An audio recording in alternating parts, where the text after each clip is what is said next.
वालेकुम। आज हम लोगों ने डिसीजन मेकिंग स्टेटमेंट्स को मज़ीद आगे लेके चलना था, ठीक है। मैं आप लोगों को बता दूं कि हम लोग ऑलरेडी क्या क्या पढ़ चुके हैं, क्या क्या चीज़ों की रिक्वायर्ड है इसको पढ़ने के लिए, ठीक है।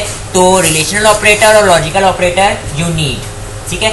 फिर उसके बाद हमारे पास कितनी तरीके की डिसीजन मेकिंग थी, एक इफ़ थी, एक इफ़ एल्स थी। प्रीवियस वीडियो में मैंने सारी बातें करी नहीं है। इफ़ एल्स इफ़ थी, ठीक है। अब आखिरी आ जाते हैं हमारे पास स्विच केस, ठीक है। तो स्विच केस के बारे में थोड़ा सा इंपॉर्टेंट पॉइंट, फिर उसके बाद में इसको परफॉर्म करके दिखाते हैं, ठीक है। तो यहां पर मैं आता हूं और एक पॉइंट लिखता हूं कि वर्किंग विद मोर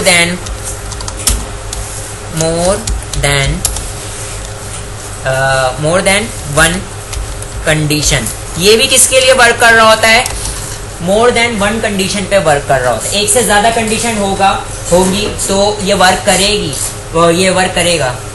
ये एक से ज्यादा कंडीशंस के ऊपर वर्क कर रहे होते हैं, सही है। ये एक से ज्यादा कंडीशन पे वर्क कर रहे होते हैं, लेकिन मैं आप लोगों को इसके बारे में एक इंपॉर्टेंट पॉइंट बता दूं, क्योंकि एक से ज्यादा कंडीशन पे तो इफ एल्स इफ भी कर रहा था, तो why switch case it is faster than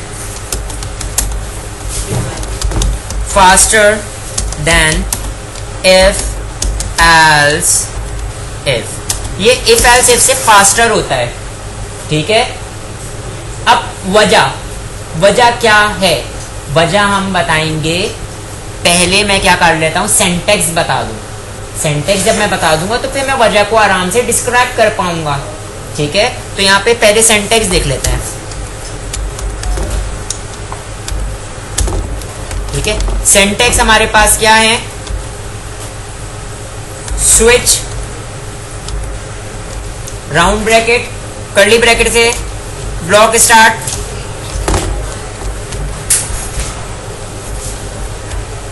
curly bracket में ब्लॉक क्लोज। और यहां पर आने के बाद मैं क्या करता हूं, केस और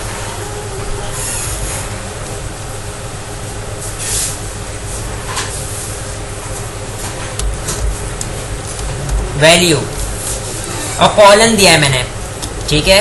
और यहां पर आने के बाद क्या आ जाएगा, कोड।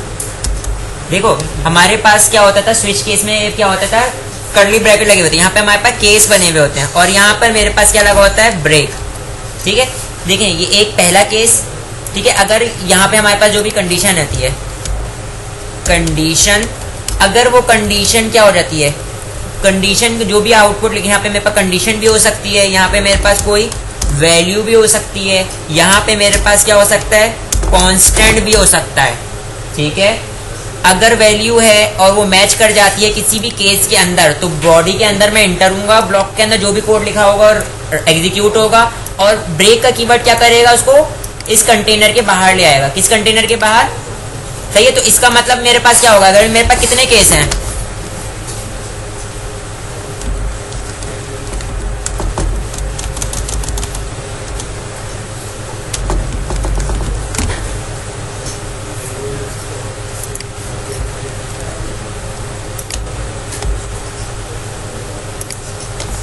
दूसरा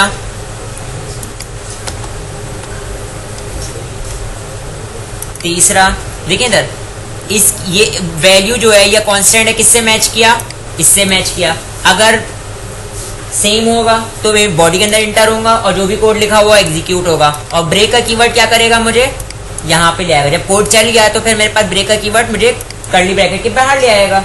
इसी तरीके से अगर मेरे पास ये जो भी वैल्यू तो इससे मैच नहीं करी तो वो अगले केस पे जाएगा, इससे मैच करेगा। इससे भी नहीं मैच किया तो अगले पे जाएगा, इससे मैच करेगा। अगर इससे मैच कर गया बॉडी के अंदर इंटर होगा, और जब सब कुछ एग्जीक्यूट हो जाएगा तो ब्रेक का कीवर्ड क्या करेगा, उसको मजीद आगे चेक चलने नहीं देगा बल्कि बाहर ले आएगा, ठीक है। और अगर कोई भी केस नहीं चलते तो मेरे पास आखिरी में क्या होते हैं, एल्स वाला जो काम होता था ना, यहाँ पे हम उसको क्या कहते हैं, डिफॉल्ट। और इसके आगे मैं कोई वैल्यू नहीं बताता बल्कि डायरेक्ट कॉलन। तो डिफॉल्ट के अंदर जो भी कोड लिखा होगा वो चलेगा और ब्रेक हो जाएगा। ब्रेक क्या करेगा, उसको बाहर ले आएगा, ठीक है, अब मैं आपको बताता हूँ किस तरीके से ये फास्ट है। उसकी वजह ये कि अगर मैं किसी मेरी जो भी वैल्यू थी अगर वो इसके अंदर आई हो, ये ट्रू हो गया, बॉडी के अंदर एंटर होगा, तो ये मेरे पास कोड चला और ब्रेक के कीवर्ड ने क्या किया, मजीद ये सारी चीजों को चलने नहीं दिया, बल्कि मैं बाहर आ गया। ऐसा ही हुआ। इफ एल्स इफ में क्या होता है, अगर ये कंडीशन मेरे पास ट्रू हो भी गई तो मैं बॉडी के अंदर एंटर होऊंगा, एंटर होने के बाद जो भी कोड है वो चलेगा। फिर मैं दोबारा देखो लाइन बाय लाइन एग्जीक्यूशन हो रही है, तो मैं क्या करूंगा, ये कंडीशन भले से फॉल्स हो रही हो लेकिन मेरे पास चेक होगी कंडीशन, फिर ये वाली कंडीशन चेक होगी। बात क्लियर है? तो नीचे आने के लिए हर एक कंडीशन को क्या कर रहा होगा, चेक करता हुआ नीचे आएगा। ठीक है, इस वजह से ये क्या है, टाइम कंज्यूमिंग है। ठीक है, देखो यहाँ पे कंडीशन ट्रू भी हो गई थी, कंडीशन ट्रू हो गई थी, लेकिन मैं डायरेक्ट बाहर नहीं आ गया, बल्कि क्या करूंगा, इस पे भी कंडीशन चेक करूंगा, फिर ये फॉल्स होगा, फिर इस पर आऊंगा, इस पर चेक करूंगा, फिर उस पर आऊंगा, इस तरीके से नीचे जाऊंगा। लेकिन यहाँ पे स्विच केस में क्या होगा, अगर मैं ये ट्रू हो गई, बॉडी के अंदर एंटर हुआ, ब्रेक ने क्या किया, मुझे कर्ली ब्रैकेट से बाहर ले आया।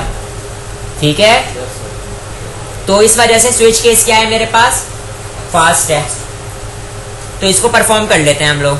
ये चीज समझ में आई बेटा? हाँ, इस जैसे हमारे पास एल्स वाला वर्क करता था, एल्स में हम कंडीशन पास करते थे आखिरी वाले में, नहीं कि अगर ऊपर की कोई भी कंडीशन ना चले तो ये चल जाए। तो इसी तरीके से हम लोगों ने यहाँ पे क्या किया हुआ है, डिफॉल्ट, अगर ऊपर से कोई सा भी केस ना चले तो डिफॉल्ट चल जाए। डिफॉल्ट में भी मैंने कंडीशन नहीं दी हुई। सही है, बात क्लियर है? मैं यहाँ पे स्विच केस को यूज करके क्या बनाने जा रहा हूँ, स्विच केस को यूज करके हम क्या बना रहे हैं यहाँ पे, मैं कैलकुलेटर बनाऊंगा, एक कैलकुलेटर बनाऊंगा। लेकिन इससे पहले भी मैंने कैलकुलेटर बनवा चुका हूँ। लेकिन हुआ क्या था, इससे पहले वाला जो कैलकुलेटर था उसमें हमने बहुत सारे फंक्शन बनाए थे, हर बटन के लिए अलग अलग अलग फंक्शन बने थे। अब मैं एक फंक्शन बनाऊंगा और उससे सारा काम हो रहा होगा। फंक्शन एक ही बनेगा और उससे सारा काम होगा, समझे?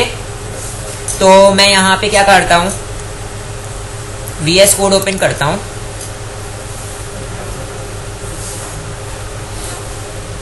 और फाइल में जाता हूँ, ओपन फोल्डर, किस नाम का, जावास्क्रिप्ट नाम का फोल्डर, क्योंकि हम लोग अपना सारा काम कहाँ कर रहे हैं, उस फोल्डर के अंदर कर रहे हैं। तो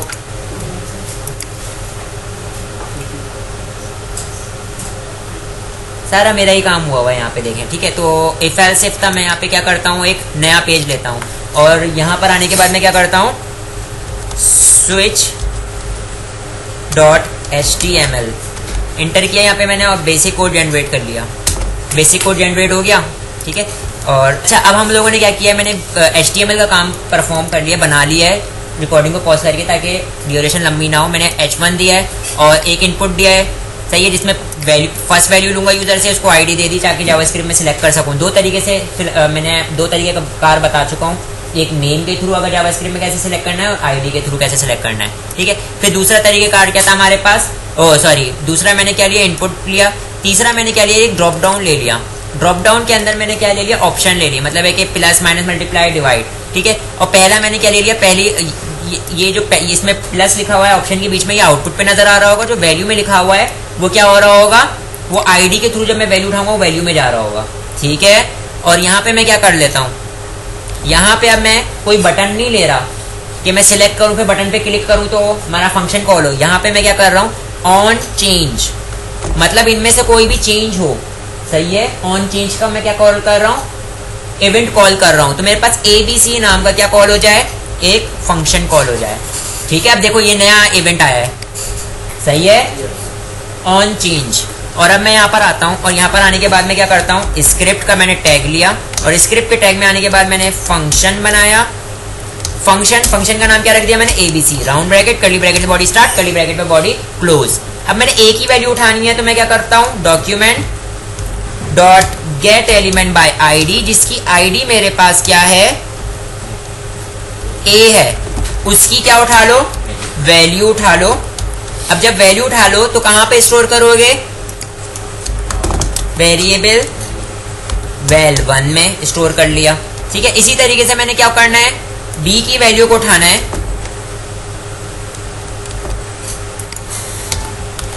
B की वैल्यू को उठाना है, कहां स्टोर कर लेना है, B के अंदर स्टोर कर लिया। इसी तरीके से मैंने जो उसकी वैल्यू है, ऑपरेटर की वैल्यू है,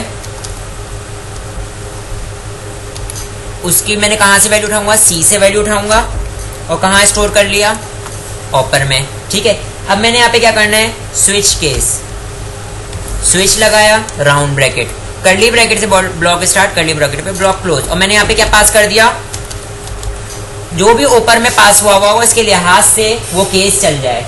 अगर यूजर ने प्लस सिलेक्ट किया हुआ है तो प्लस के भी यहाँ पर प्लस वाला केस चल जाए, तो मैं क्या करूंगा, केस, और यहाँ पे क्या लिख देता हूँ सिंगल कोड में, क्योंकि जाहिर सी बात है प्लस क्या है, एक अदद करैक्टर है। ठीक है, और मैं यहाँ पे कॉलन दे दिया। कॉलन देने के बाद मैंने यहाँ पे क्या किया, नेक्स्ट लाइन में आता हूँ और क्या कर दूंगा, document dot gate element by ID, जिसकी आईडी मेरे पास क्या है, RES है, उसकी क्या कर दो, इनर HTML किसके बराबर कर दो, इनर HTML किसके बराबर कर दो, val1 प्लस val2। मैंने यहीं पे कैलकुलेशन कर ली, तो दोनों प्लस होंगे और प्लस होने के बाद क्या हो जाएंगे, रिजल्ट में शो होने लग जाएंगे। सही है, और क्या कर दो यहाँ पे फिर ब्रेक कर दो। सही है, तो ये मेरे पास पहला केस बन गया। इसी तरीके से मैंने क्या करना है, माइनस का केस बनाऊंगा,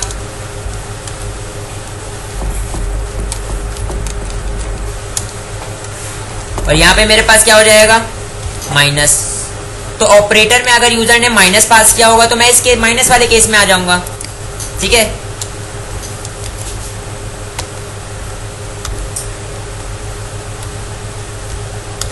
ठीक है, मैं यहाँ पर आता हूँ,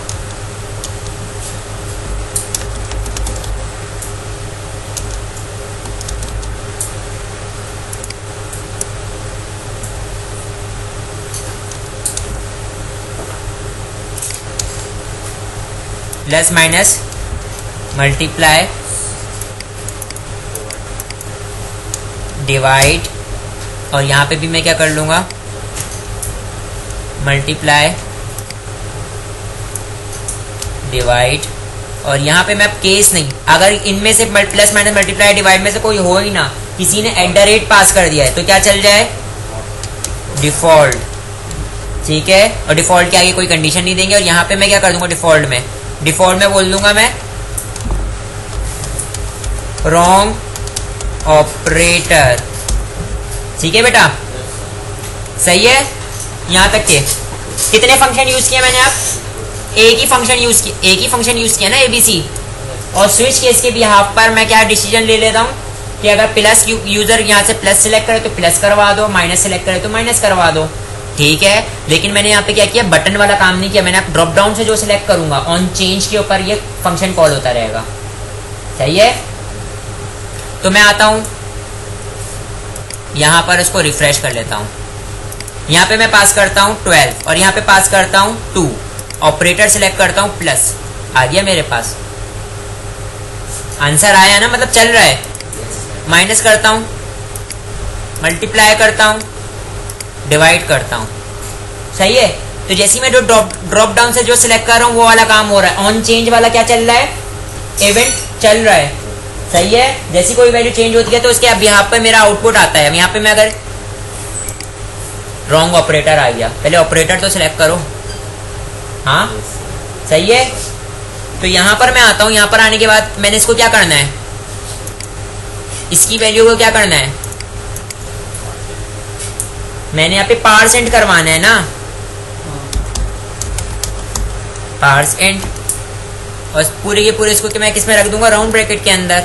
बिल्ट इन फंक्शन कॉल कर लिया। हाँ भाई, स्विच केस चल वर्क कर रहा है, ऑपरेटर को तो कन्वर्ट नहीं करूंगा ना मैं। यहाँ पर आया, रिफ्रेश किया, पहली वैल्यू पास कर दी 12, दूसरी वैल्यू पास कर दी 2। अब सिलेक्ट करता हूँ ऑपरेटर प्लस, 14 आ गया। माइनस, मल्टीप्लाई, डिवाइड, यही काम मैं बटन से भी कर सकता था, तब भी मैं एक ही फंक्शन कॉल करता, लेकिन फिर वहां पे ऑन क्लिक वाला काम हो जाता है कि बटन पे क्लिक हो तो फिर क्या काम हो। अब मैंने ऑन चेंज, मतलब ड्रॉप डाउन से जो चेंज होता रहे उसके बिहाफ पर काम, एक्शन परफॉर्म होता रहे। सही है, तो एक मैंने नया इवेंट भी आप लोगों को मुतारिफ करवा दिया और स्विच केस भी हमारे पास वर्क कंप्लीट हो गया। हाँ जी, किसी का कोई क्वेश्चन है? बेसिकली हुआ क्या, ये तो वैल्यू सिलेक्ट होकर कहाँ पे होल्ड हो गई, वेरिएबल के अंदर होल्ड हो गई। सही है। जब मैंने चेंज किया ना, क्या किया, यहाँ से मैंने ड्रॉप डाउन चेंज करी तो फंक्शन कॉल हुआ, और फंक्शन कॉल हुआ तो क्या हुआ, जो भी मेरे पास ए के अंदर वैल्यू थी, ए की आईडी में वैल्यू थी, वो वैल 1 में होल्ड हो गई, बी के अंदर जो भी वैल्यू थी वो वैल 2 में होल्ड हो गई, और जो ऑपरेटर था वो मेरे पास कहाँ पे होल्ड हो गया, OPER। देखिए इधर मैंने इसको आईडी दी हुई थी, तो जो भी मैंने यहाँ से सिलेक्ट किया तो उसकी वैल्यू क्या आ गई, वोट कर इसमें आ गई, और यहाँ पर आके वो होल्ड हो गई OPER में। ठीक है, तो अब मैंने ऑपरेटर के बिहाफ पे डिसाइड करना है ना कि करना क्या है। तो स्विच केस में मैंने यहाँ पे ऑप्शन होता है कि मैं यहाँ पे कोई कंडीशन भी पास कर सकता हूँ, कोई वैल्यू भी पास कर सकता हूँ इसके राउंड ब्रैकेट में, या कोई वो भी पास कर सकता हूँ, कॉन्स्टेंट भी पास कर सकता हूँ। अब ऑपरेटर के यहाँ पे इसके अंदर क्या होल्ड हुआ होता है, प्लस माइनस मल्टीप्लाई या डिवाइड। तो मैंने केस बनाया प्लस का, अगर प्लस आ जाए तो क्या करना है, बॉडी के अंदर एंटर हो, जो भी काम लिखा हो परफॉर्म करो। ब्रेक का कीवर्ड क्या करेगा, उसको इस कर्ली ब्रैकेट से बाहर ले आएगा, इस कर्ली ब्रैकेट से, स्विच केस वाले कर्ली ब्रैकेट से बाहर ले आएगा। सही है, अगर मेरे पास माइनस पास करता है तो ये उसकी बॉडी के अंदर जो भी लिखा हुआ काम परफॉर्म होगा। ब्रेक का कीवर्ड उसको क्या करेगा, जब आखिरी में ब्रेक का कीवर्ड चलेगा और इसको बाहर ले आएगा। ठीक है, बाकी केसेस के पास जाने नहीं देगा, जंप करवा देगा। ठीक है, और अगर कोई भी ऑपरेटर ना चले तो क्या हो, डिफॉल्ट चल जाए, डिफॉल्ट में जो भी लिखा हुआ है वो एग्जीक्यूट होगा, और ब्रेक का कीवर्ड क्या करेगा, उसको बाहर ले आएगा। सही है यहाँ तक का।